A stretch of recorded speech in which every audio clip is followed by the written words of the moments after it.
Ba't parang puro childhood ko? Dapat may childhood ka rin eh. Kasi mas marami kang ginagawang kalokohan ng childhood. Kuya Bonoy, umalis yung anak mo. Nagmotor dalawa. Sabi ni ma'am, napaupo talaga. Napalo. Mami, pareho kami ng sapatos nakikita ng mga tao. Parehong-pareho. Kasi magpalit kayo ng ate mo ngayon. Mami, ayoko. Nag-artista na rin ako. Mas sikat ang ate mo. Lumulong pa. Kakaasa. Magagalit mo kami sabihin niya, ako lang pala binenta niyo dyan sa...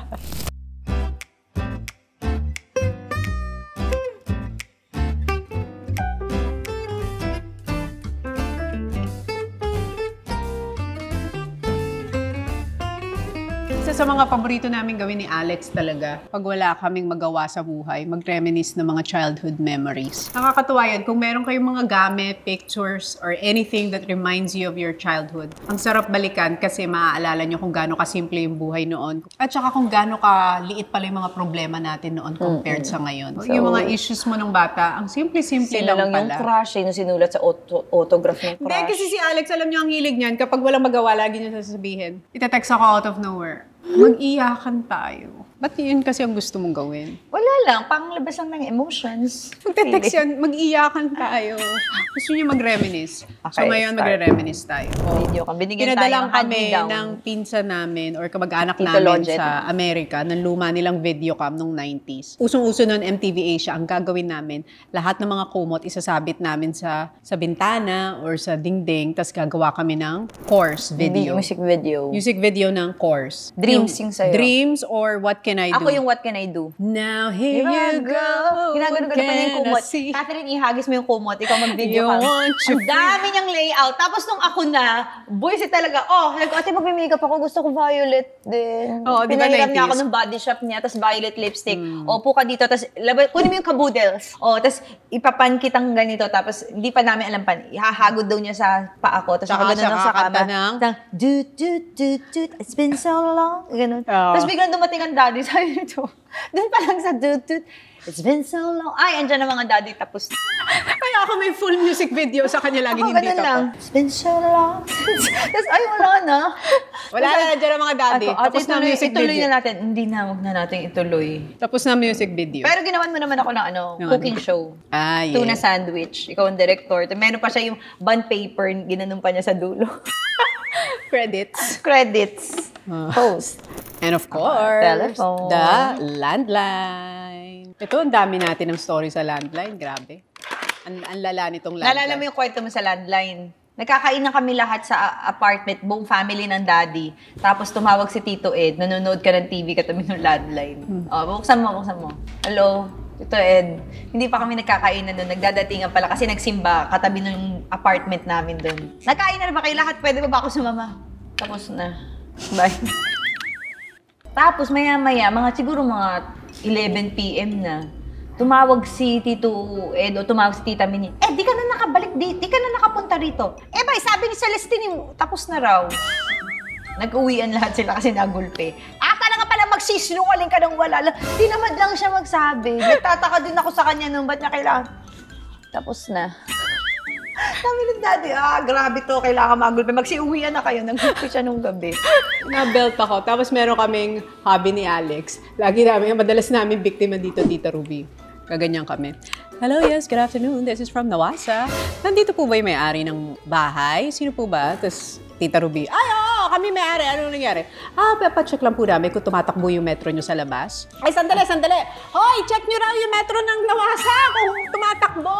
Ay, sana po mas maganda kung kayo po ang mag-check para talagang kayo po ang nakakakita. Ay, sandali. Ako titingin. Sabi niya gano'n. So, pag-check niya, tapos babalik siya sa telepono. Okay naman. Tumatakbo. Sabihin ko, ganun po ba? Pakihabol naman po. Talagang walang hiya kayo sa inuta. Hindi, ang pinakamaganda ito. Hello, yes, this is PLDT. We would just like to check po kasi may nagkakaroon po ng reklamo. Titingnan lang po namin kung maganda po yung line nyo. Home we will reception. check the volume po. Sige. Okay, ma'am. So, we just need you to blow. Ma'am? Sige. Ano siya? Okay, ma'am. I want you to blow harder. Hindi po mabasa nung machine. Ng graph. So, yung tita namin, for the very last time, lahat po, with all your might, tayo po ay mag-blow dahil hindi po nababasa ng graph. Kahit maubusan na po ng hininga. Hoy, ganun talaga sila. Sister Ruby. Okay ma'am, mukhang okay naman po dito. Ano Wala lumabas? naman po problema. Pero may lumalabas po dito sa graph. Ay, ano yun? Ang baho daw po ng hininga niyo. Yung tita namin, piyain niya kasi ito to! Walang niya kayo pangalan. Hindi naman niya nagigets na lagi siya biktima. Sige na tayo, talagang walang niya kayo, papahanap ang dami namin natin kayo. ginagano, random number. Alam mo, yun ang nagagawa ng boredom. Board, walang cellphone, Walang Instagram. cellphone, walang iPad, wala sa TV. Paghapon, Oh, hindi. valiente, or kung ano. ikikwento Ayaw naman natin. nating manood. So, mag-prank na lang tayo sa landline. Yun ang unang prank kami. Nagkaroon kami ng answering machine. Dahil yung tita ko, nag-migrate na sa States, iniwan yung answering machine. So, kaya kami nagka-answering machine. So, minsan sa answering machine, nare-record yung phone call. Tapos, nabilib ang daddy sa ate. Kasi, may mga tumawag sa yung mga assumptionista, yung pinsan na nambubuli sa'yo dun sa school namin. Tapos talaga siya, ang baduy mo, artista ka raw. Ang ate, sabi ng ate, natuwa ka sa dati mo nun. Talagang humble lang siya, sabi ng ate. Oo nga eh. Baduy nga ako eh. Ginaganon ko. Oo nga daw. Para ka daw Bisaya, ganun naalala ko. Oo, Bisaya ka daw mag-English, sabi ko. Oo, kasi Bisaya lola ko. Yung talagang, kasi dati, syempre, yung mga, Binubuli yun ka yung sa pang phone. down sa'yo. Mahirap lang daw kayo. Nga. Alam mo Yan, to. anong hinataw mo ako sa ulo. Anong ginagawa natin? Kasi, Valentine's, may nagbigay sa akin, grade 2 ata ako noon o grade 3. Grade 2, syempre napakatanga ko sa English noon. So, meron nagbigay sa akin ng parang yung mga kaibigan lang. Meron akong 2 o 3. Tapos pinakita ko si ate, may nagbigay sa akin, sabi mo, mag-MTV tayo. Valentine's special. With video cam. Tapos kunwari VJ kaming dalawa. Tapos, edi, nag-aayos tayo ng likod, inayos mo pa yung backdrop, tapos nag-ilaw ka, nag-ano uso nun ka. MTV Asia. Tapos ako, nag-ayos na rin ako, syempre, hello. Makeup ako ng violet sa mata. Tapos, kinuha ko na yung flower ko. Tapos pagdating mo, hello everyone, welcome to MTV Most Wanted. And with me, we have a co-VJ. Pagdating ko, may dala akong flower. Tapos sabi mo, So, where's mine? sabi mo, oh, why do you have flower? Oh, because it's Valentine's Day. Sabi niya, where's mine? Sabi ko, I don't know. Kasi hindi mo English, I don't know. Anong Sabi ginawa? mo, sa'yo akin. Sabi ko, akin na yan. Ganun niya ako. Sabi ko, umiyak ako. Napanood pa ng Mami Pinty yun. Tapos binugbog ako. Napakasalbahe mo talaga sa kapatid mo. Tinuha ko, Sabi tapos niya. pinagaganyan ko sa ulo niya. Umiyak ako. This. Anong memory mo dyan? Nahataw mo ako niyan. Lagi. Pag nakita na niya, natotrauma na siya Tabi dyan. nung ano namin, stove. Kasi Kukunin paalam na niya, paghahampasin ko na siya. Yun. What about this? Alam mo yan. Ba't parang puro childhood ko? Dapat may childhood ka rin eh. Kasi mas marami kang ginagawang kalokohan ng childhood. Kwento mo nga yung pandesal na nasa plastic. Of course, nung bata ako, hate natin ang pandesal as baon. Sarili Tapos mo. inilagay lang ata ng daddy nun keso. Sa plastic, oo. O tsaka keso or something. Pero parang nabugbog ka kasi. Hindi, tas sabi ko, shock. Sabi daddy, ito na ang baon mo, hindi ka na magbibigyan ng pera. Binigyan akong pandesal. So, sabi ko, hindi talaga ako maglalabas ng pandesal. Kasi parang, tas isang piraso. Parang, tas yung mga klase mo, bacon, hotdog, tas ano yan, cheese pimiento. Tas ikaw, ay, shucks, mahirap talaga. Hindi pa pwede. Yun na nasa isip ko, hindi ko to ilalabas. Pagbukas ang backpack niya, ang baho! Hindi, tapos may one time, ang daddy ko, kasi nga ilalagay pa niya sa baunan, binuksan niya yung baunan. Kasi nga ano lang naman yun eh, parang kunwari, this week, 1 beses ka bibigyan, this week, 2 beses. So yung isa, sabi niya, sa baunan ko ilalagay, nakalimutan ko ilabas sa baunan. Yung pagbukas ng daddy sa baunan, nakita niya yung bulok na pandesal. Ano? Ako, binato sa buka.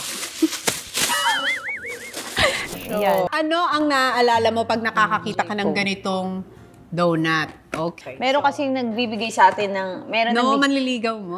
Hindi naman, di ko kinakasino manliligaw yun. Or dinidate mo. Hindi dinidate. O sige, fine. May nanliligaw sa akin ate, hindi ko alam. Hindi filter pa. Parang may nanliligaw sa akin noon. So nagpapadala siya lagi. Sabi niya, ano bang favorite mo? Sabi ko, ay favorite ko yun. Basta yung may Oreo, tsaka may almond. Ikaw nagpatikim. Nagpadala siya ng 2 box. Nasa taas lang ako, hindi ako bumababa kasi nga depressan din ako noon. So, alam mo, pag depressed ka, marami manliligaw sa'yo kasi nga parang yung iba tinitingnan na lang, window of opportunity, baka, ay, papatusin ako nito, malungkot to, heartbroken to. So anyway, nasa taas ako, di ako bumaba. Tapos tinext niya ako na, kanina pa nandyan yung donut, check mo na lang. Sabi ko, ay, dito lang ako sa kwarto. Tapos umakyat ang mami nung gabi, sabi niya, Catherine, nandito yung mga ibang ano ko sa church, baka pwede kaming kumuha. Sabi ko, sige. Nagpaalam pala. Akala ko Pero kukuha lang siya, pagbaba ko, ubos na. Lahat? Oo, nung gabi na. Sabi ko, Mami, ba't naubos? Kasi napasarap kami ng dami ko rin kasi nakain. O ba yan? Kausap ko yung manliligaw. Kasi tinanong niya, nakita mo? Hindi ko nakita. Inubos ng mami ko. Kasi sa loob ko naman noon, kaya ako ganun sa mami. Depressed nga kasi ako noon. So, parang yun na lang yung parang maganda sa buhay ko. Parang, pinakain pa niya sa mga churchmates. Kaya, Mami, sabi mo kasi sa akin, 4 na box sa ubos mo. Tapos umakyat ako sa taas. Tapos narinig niya na kunento ko dun sa Mamaya-maya. Nagsushooting ako na ng Four Sisters. Pauwi ka na. Tapos umakyat siya. Catherine, kung nakaano ako ng mo, parang bilan mo. Kung nakakain ako ng donut mo, pasensya ka na ha. Para bagang nakapatay ako sa pagkaka-acting mo. Sinabi mo pa dyan sa lalaki, nakakahiya. Tandaan nyo, 9 na buwan ko kayong dinala. Ganun na siya. Kiss me, I'm famous. Kasi ang ate noon dati, pagka after work, naalala mo yun, basta kukuha ka lang ng kahit anong t-shirt, tapos papalit ka lang, tapos yun na, pants, tapos na, tanggal makeup. Ito yung nakuha kong t-shirt. Tapos pagbaba nung syempre ako naman noon, wala naman akong damit noon, so parang kung ano yung outfit ko ngayon, talagang ipinag-isipan ko yun ng maganda, talagang ito yung mga pormahan ko. Ang ate galing sa SOP ata noon. So pagdating namin dun pababa, sabi ng ate, church. Shucks, Mommy, hindi ako makababa. Bakit? Yung damit ko, kiss me, I'm famous, para ang yabang. Sabi ng mami, psst, Catherine, magpalit kayo ng ate mo. Ayoko, magpalit kayo! Mami, porma ko to. Ending, bumababa kami sa kotse. Siya yung naka-kiss me, I'm famous. Kasi ayokong bumaba na ito yung suot ko. Sabi ko kasi, ang yabang ko naman, Mami, ito yung suot ko. Siyempre, artista na ako noon. Mami, ang pangit ng t-shirt ko. Ay, meron pa yan recently sa Dubai tayo. May nakasabay tayong artista. Tapos sabi ng ate, ano sa suot kong shoes? Sapatos. Sabi ko, ito na lang ate, cute yung forma na yan. Tapos pagdating doon, sabi niya, Mami, dami ng artistang dami ng taong nag-aabang sa ate. Nakasabay namin sa artista, Mami, pareho kami ng sapatos, makikita ng mga tao, pareho. Catherine, magpalit kayo ng ate mo ngayon na, Mami, ayoko, magpalit kayo. Kasalanan mo yan, ikaw daw nagpasuot niyan. Ako na naman, sabi ko, Mami, ayoko, nag-artista na rin ako. Mas sikat ang ate mo. Lumunong pa, kakaasa. Kasi hindi na niya alam, papalabas na kami. Blur ng aeroplano. Sabi ko, ayoko, Mami. Sige na, dali mo. Nakakahiya yan. Sabi ko, Mami, artista na rin ako. Artista na ako noon, mga 24 din. Sabi niya, mas sikat ang ate mo. Mami, sikat, palit na kayo. Sorry ha. Sorry ha. Nagagalit mo, sabi niya, ako lang pala binenta niyo dyan. Ikaw, magkwento niyan. Ako kasi nung bata, talagang daredevil, risk taker. Wala akong pakialam. Tsaka pag may gusto akong isang bagay, gagawin niya talaga. Gagawin ko talaga kahit hindi ko alam. Ang ginagawa ko nung pag nagmumotor ang daddy, tinitingnan ko kung paano niya tinatadyakan yung pedal, kung paano umandar, brake. So habang nagmumotor siya, pag nasa likod ako, ganito pala magmotor. So sabi ko, memorize ko na lahat ng gagawin. Pag umalis sila, nag-practice ka noon. Catherine, magpa-practice lang ako, mga 30 minutes. Nilabas ko yung labandera natin, di ba? Ate Gia. Oo, kinuha ko yung susi. Tapos sabi niya, uy, marunong ka pa magmotor? Oo, marunong ako, sabi kong ganun. Tapos nung nakita ko, ay shucks, kaya ko from observing to yung ginagawa. Naman yan, nakita ko umiikot siya. Tapos sabi niya, talaga ako ampas ka na. Ginawa ko. Kasi alam mo kung ba't wala kaming pagkain, wala kaming grocery sa bahay. Gutom na gutom kami sa amin. Punta tayo na Tita Ruby. Kukuha tayo ng pagkain. Ang mami ko, susunduin ng tita ko from the airport dahil after 7 years, umuwi siya. Tapos first time niya umuwi. Pagdating sa bahay, sabi ni Dia, Kuya Bonoy, umalis yung anak mo. Bakit? Anong ginawa? Nagmotor dalawa.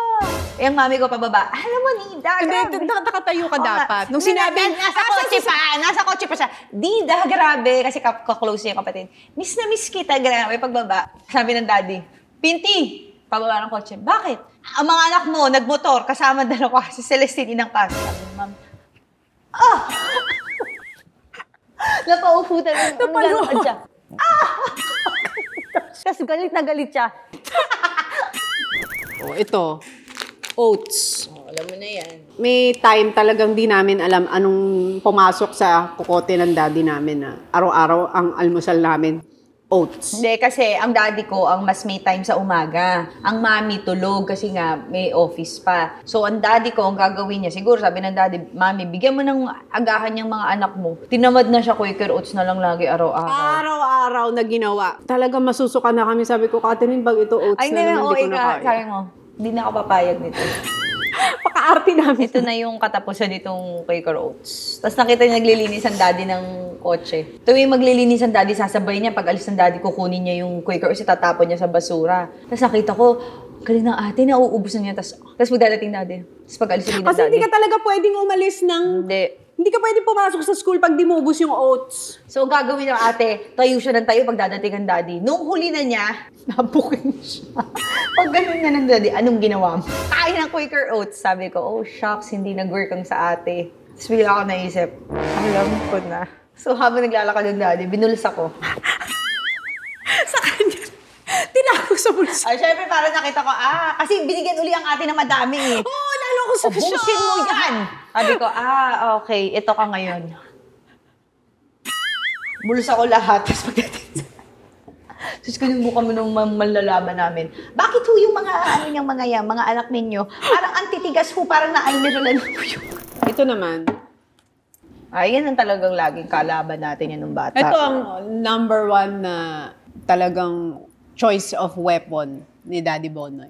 Talagang pag narinig mo ng kinukuha yan, patay ka na, dadapa na yan, tapos 1, 2, 3. Ba't nga belt, no? Naging ano? Para discipline. Pero hindi na kami nabebelt nung nagdalaga na tayo. Ako huli ko siguro 20. Ito, picture. Picture. School ni Catherine, St. Paul, dati. Happy sila, di ba? Pero, Butik na hindi makagraduate. tinatawag ang mamit daddy ng principal at sinabing hindi po magmamarcha si Alex. Sa dami ng kalokohan niya sa school. Natutulog sa hallway, sumisit in sa ibang class. Ito yung mga close nating magpipisa na nangungulangot pa rin ako. Ito yung personality ni Alex dito. Oh. Di ba matino kaming lahat? Sino yung nangungulangot? Oh, kamukha mo si Polly. Di Mukha niya ba? si Polly. Yan siya. Hindi siya to. Pinsan ko to. Itong ate. Polly. Ikaw din, kamukha mo. Kamukha ko si Polly. Bakit Hindi, mo? ang pangit ko talaga ng bata rin eh. Parang Uy, mo-offend ang mami. Hindi, Sabi pag niya, Catherine, nakikita ko huwag mong parang... ginaganyan ng sarili mo, napakasalbahe mo. Hindi, pero cute naman sa akin ng buong pamilya ko na naaalala ko. Ayan Di na. ba? Yan ang una kong audience, 4. Pasko, TUMC. Yung dalawa hindi pa paying attention sa'yo, sa 4 na yan. Yan ang audience. Yan, pag kumakanta ko nun, yan lang ang nakikinig sa akin, 4. And of course, the graduation pic. Kakaasar yung bangs mo. Pareho tayo, ba't yung bangs namin nung preschool nakakaasar lagi? Yung parang hindi pantay. So those are our childhood memories. Alam nyo, pag wala kayong magawa, yung mga magkakapatid, pumunta lang kayo minsan dun sa dati nyong bahay, lumang bahay, or balikan nyo yung mga luma yung mga gamit, or anything na nagpapaalala sa inyo ng childhood memories nyo. Kasi nakakatuwa, ang sarap balikan. Makikita nyo kung gaano nakalayo yung buhay nyo noon at saka yung buhay nyo ngayon. Kahit sobra ng iba ng buhay nyo, ang laki na ng pinagbago, may mga memories ka pa rin ng kabataan mo na maiisip mo na, ay, ang saya pala nung bata kami. Kahit na napapalo lahat. Kasi nung Tsaka bata, hindi ka naaawa sa sarili mo. hindi mo alam na Ang bilis mong tumawa, ang bilis mong aliwin mag-move ang sarili. Oo. Kaya lagi nilang sinasabi, di ba, minsan nakakamiss yung Childhood. Yan ang aming mga childhood memories. Kung kayo naman, meron din kayo, naku, gawin nyo na ngayon kasi ang sarap balikan talaga. Thank you for watching!